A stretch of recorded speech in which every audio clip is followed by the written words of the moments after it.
Abra sua Bíblia no segundo livro de Samuel.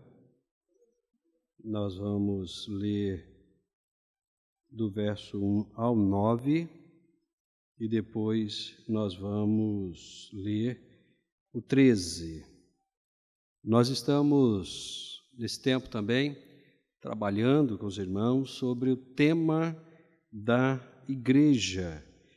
E o pastor Roberto nos propôs um tema muito desafiador para hoje à noite, mas muito próprio para esse momento de reflexão, para esse momento de pensar a respeito das nossas relações com Deus, das nossas relações uns com os outros, como igreja do Senhor Jesus que procura caminhar dentro da vontade do Senhor Jesus. E o tema que nos foi proposto para essa noite é: uma igreja no centro da vontade de Deus não vive julgando, mas confronta em amor. E o texto é 2 Samuel, capítulo 12, verso 1 ao 9, e depois o versículo 13. Leiamos. O Senhor enviou Natã a Davi. Quando ele chegou, disse a Davi: numa cidade havia 2 homens, um rico e outro pobre. O rico tinha rebanhos e manadas em grande número, mas o pobre não tinha coisa alguma, senão uma pequena cordeira que comprara e criara. Ela crescera com ele e com seus filhos, comia da sua porção, bebia do seu copo e dormia em seus braços. E ele a considerava como filha. Certa vez um viajante chegou à casa do rico, mas ele não quis pegar uma ovelha sua ou um boi seu para dar de comer ao viajante que o visitava. Assim, tomou a cordeira do pobre e a preparou para o seu hóspede. Então Davi se enfureceu por causa daquele homem e disse a Natã: assim como o Senhor vive, o homem que fez isso deve ser morto. Ele deverá restituir 4 vezes o preço da cordeira, porque agiu sem compaixão. Então Natã disse a Davi: esse homem és tu. Assim diz o Senhor, Deus de Israel: eu te ungi rei sobre Israel, livrei-te da mão de Saul e te dei a casa e as mulheres de teu senhor. Também te dei a nação de Israel e de Judá. E se isso fosse pouco, te acrescentaria outro tanto. Porque desprezastes a palavra do Senhor, fazendo o mal aos seus olhos. Perdão, irmãos, eu vou ler de novo. O verso 9.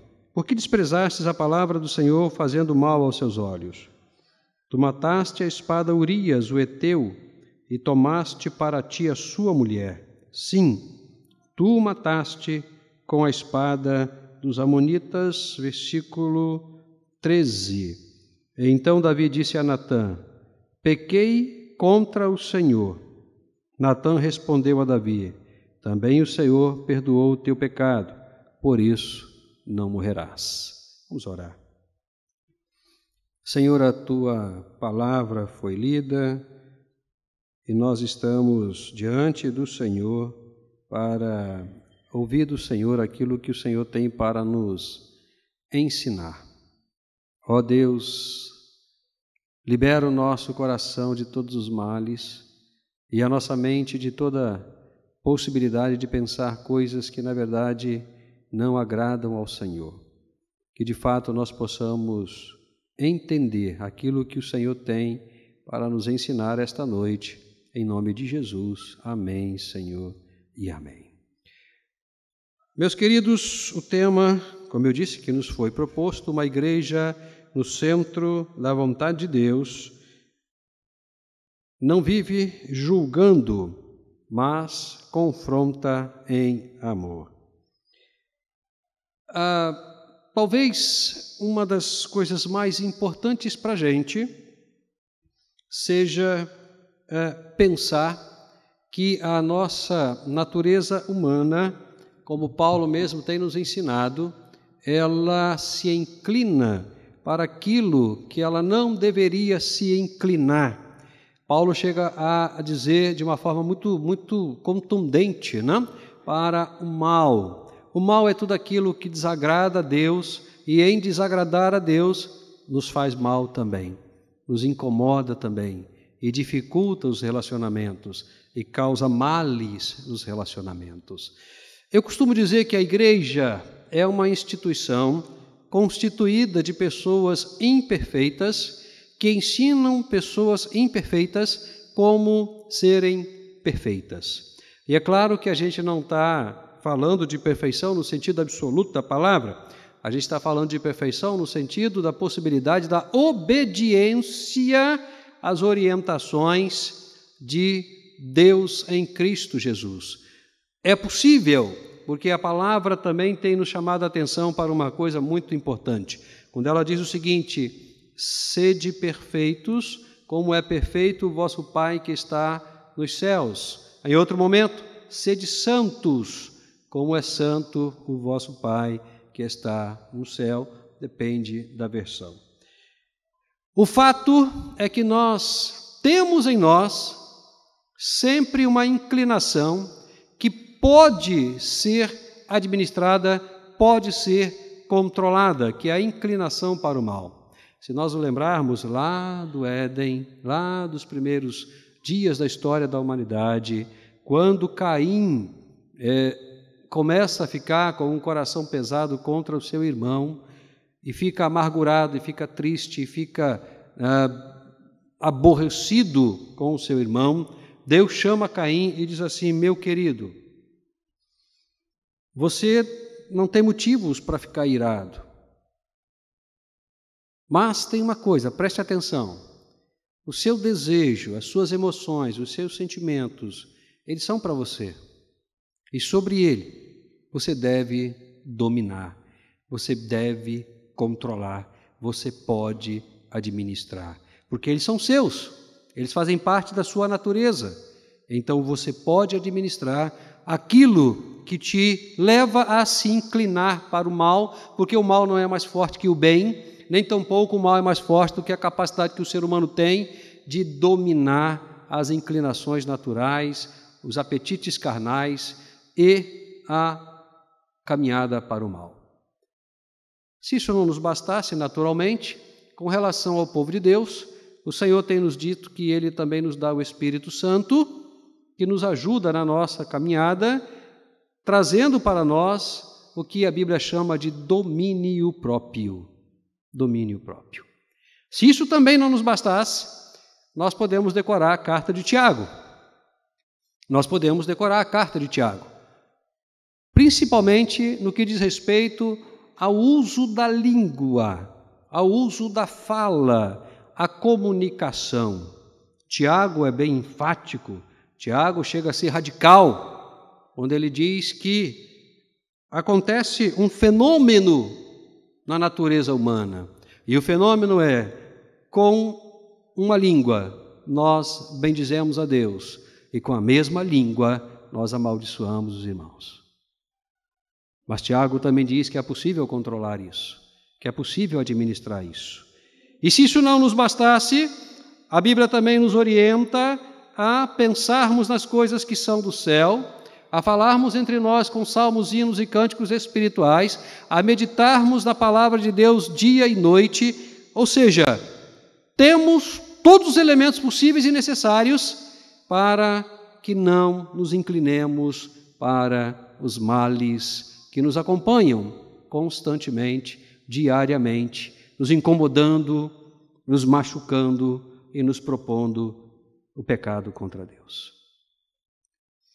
O texto que nós acabamos de ler conta a história de um homem que se deixou levar por uma situação adversa, uma situação delicada, muito difícil, onde ele não conseguiu controlar.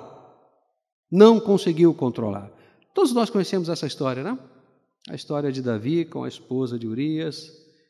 Davi cobiça e tem um filho com ela, E aí ele se vê numa situação muito delicada, porque ele havia pecado, e o resultado do pecado estava agora sendo gestado, e ele só encontra uma solução desesperadora, que é colocar Urias na frente da batalha, onde o fronte era mais aquecido. Com certeza Urias sabia que não voltaria mais, sabia que poderia morrer e que eventualmente morreria, como de fato morreu. Na cabeça do rei, na cabeça de Davi, o problema estaria resolvido. Haveria solução para aquela situação. É interessante observar, irmãos, como o mal trabalha nos nossos pensamentos, como ele direciona os nossos pensamentos, como ele nos conduz para conclusões absolutamente equivocadas, nos fazendo acreditar que elas estão corretas. Nos fazendo acreditar que a solução é a esse caminho mesmo. O mal solucionando o mal. Mas o pecado nos cega a compreensão, nos cega o entendimento, e nós não conseguimos sequer perceber que o que a gente está fazendo é acrescentando males ao mal já praticado. E aí é preciso que Deus entre na história, chame o profeta e leve o profeta até a casa do rei e conte uma história, uma parábola para ele e diga: olha, Davi, você tem um homem rico e tem um homem pobre que só tinha uma pequena ovelhinha, um pequeno cordeirinho e cresceu com a família, era da família, e o homem rico tinha muitos bens. E chegou um visitante e o homem rico foi lá e pegou maldosamente a ovelhinha daquele homem pobre, matou e deu de comer para o homem rico, porque ele não queria matar os seus animais. Mais uma vez, Davi, cego, achando que estava sendo justo, ele se ira e diz: este homem tem que morrer. É interessante observar como a radicalidade na busca da solução do problema, o extremo na busca da solução do problema, está na boca de um homem que pecou, não consegue perceber o seu pecado, cria um outro problema para resolver uma situação desagradável e, mesmo assim, ele ainda acha que tem o direito de ser justo. O profeta então diz para ele o seguinte: meu amigo, esse homem é você. Esse homem é você. Como? Como? Eu te dei o trono, eu te permiti a poligamia, você poderia e pode ter várias esposas, e se não bastasse isso, você poderia me pedir qualquer outra coisa, eu te daria. Mas você pegou a esposa do seu soldado, ele só tinha ela, e ainda mandou ele para a morte. Davi então cai em si e diz: pequei, pequei, pequei, pequei, me perdoe, me perdoe, me perdoe. E o profeta diz para ele: como você se arrependeu, Deus também vai te perdoar, mas não vai te matar. Depois você dá uma olhada no texto todo e você vai ver o seguinte: Deus falou para Davi: olha, Davi, você não vai morrer, mas a espada nunca mais vai sair da sua casa. E se você for estudar a história da família de Davi, você vai ver coisas absurdas que aconteceram na família de Davi por causa do pecado de Davi. As consequências do pecado de Davi foram desastrosas para a família de Davi. O que essa história tem para nos ensinar com relação ao tema que a gente se propõe a compartilhar com os irmãos? Uma igreja no centro da vontade de Deus não vive julgando, mas confronta em amor. O personagem que nos interessa aqui, apesar da história que nós estamos contando para os irmãos, não é Davi. Não é Davi. Davi pecou. Davi errou. Davi não entendeu absolutamente nada. E ainda achava que, porque era rei, ele tinha a prerrogativa, o direito de julgar, de condenar. Mas é o profeta. O profeta Natã é o personagem que nos interessa aqui. Como ele lida com essa situação de Davi. Como ele trabalha o coração de Davi para que Davi se arrependa e seja perdoado por Deus. A atitude e o comportamento de Natã, ela indica o comportamento e a atitude da igreja de Cristo Jesus hoje, porque Natã, a exemplo de todos nós, era um homem de Deus. Se não, vejamos como é que ele lida com essa situação. Primeira coisa, Natã não foi a Davi porque ele quis ir, porque ele não tinha nada para fazer, ficou sabendo da situação, ficou irado, ficou aborrecido e resolveu ir até Davi para dar uma puxada de orelha em Davi. Não. O texto diz que o Senhor enviou Natã a Davi. Se o Senhor não enviasse, ele não iria. Então, a primeira coisa que a gente entende aqui é que o profeta, as atitudes do profeta, o comportamento do profeta é resultado do mando de Deus, da orientação de Deus, da indicação de Deus, e não da sua própria vontade, mesmo que ele tenha percebido o erro e não tenha concordado com o erro, o que de fato não concordou. Muitas das vezes, irmãos, nós nos impulsionamos achando que estamos sendo dirigidos por Deus, mas na verdade o que nós estamos fazendo é nos deixando levar pelo ímpeto, pelas nossas emoções, pelos nossos sentimentos e pela nossa própria ética. A prova disso, irmãos, a prova de que Natã foi enviado por Deus e que muitas das vezes nós não somos enviados por Deus está justamente na maneira como nós nos relacionamos com o problema. Você não vê Natã em momento nenhum condenando Davi, mesmo quando ele tenha dito, você é o homem. Você não vê em momento nenhum Natã julgando Davi, dizendo, você vai morrer, você é um pecador, você está errado. Você não vê em momento nenhum Natã dizendo para ele assim, eu entendo que você está completamente errado, você pecou contra Deus. Não. Natã permanece sereno, permanece calmo, permanece humilde, permanece paciente, porque ele sabe que Davi pecou contra Deus, e Deus é quem definiria a vida de Davi, não ele. Então a primeira coisa que a gente entende é que para que nós tenhamos condição de ajudar, auxiliar os nossos irmãos, nós precisamos ser enviados por Deus e não pela nossa própria vontade. Segunda coisa, Natã foi inteligente, foi sábio. Ele foi sábio. Ele não chegou falando do pecado de Davi. Ele não falou, não chegou. Ele chegou, contou uma história para Davi.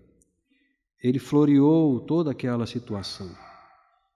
Ele envolveu Davi naquela questão, trabalhou as emoções de Davi e fez com que Davi se sentisse aborrecido com o problema. Ele foi sábio, foi inteligente, ele não foi acusador. Sabedoria, irmãos, é importante nas nossas relações. Tiago nos diz, se alguém tem falta de sabedoria, peça a Deus. Mas Tiago também nos diz que a sabedoria que vem do alto, ela é tratável, ela é boa, ela é mansa, ela tempera as relações. A sabedoria do mundo, não. A sabedoria do mundo é problemática.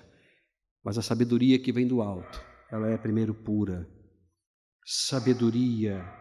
Natã foi sábio, paciente, inteligente. Terceira coisa importante aqui. Natã levou Davi a concluir o seu pecado. Natã levou Davi a pensar sobre o que ele tinha feito e a concluir, errei. pequei. Isso é muito importante, irmãos. Muito importante. Por quê? Porque o julgamento, ele gera uma reação contrária à informação do julgamento. Ninguém gosta de ouvir você está errado. Ninguém gosta, é muito complicado isso. O julgamento, ele quebra relacionamentos, gera dificuldade de compreensão do erro.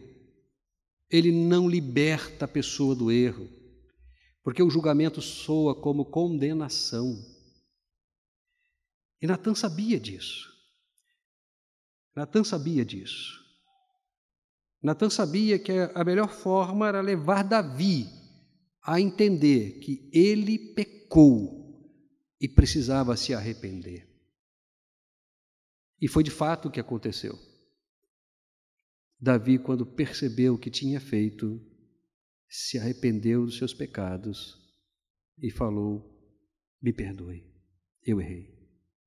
Errei muito, bastante. Errei bastante.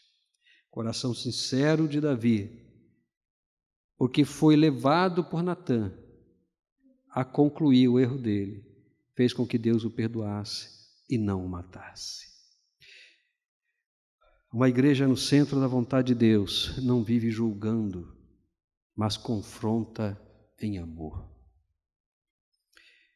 Uma vez eu conversando com uma jovem aqui na igreja que estava muito chateada com algumas questões, eu deixei ela desabafar, deixei ela falar, falou bastante, e eu virei para ela e falei: minha querida, ninguém cresce sem confronto.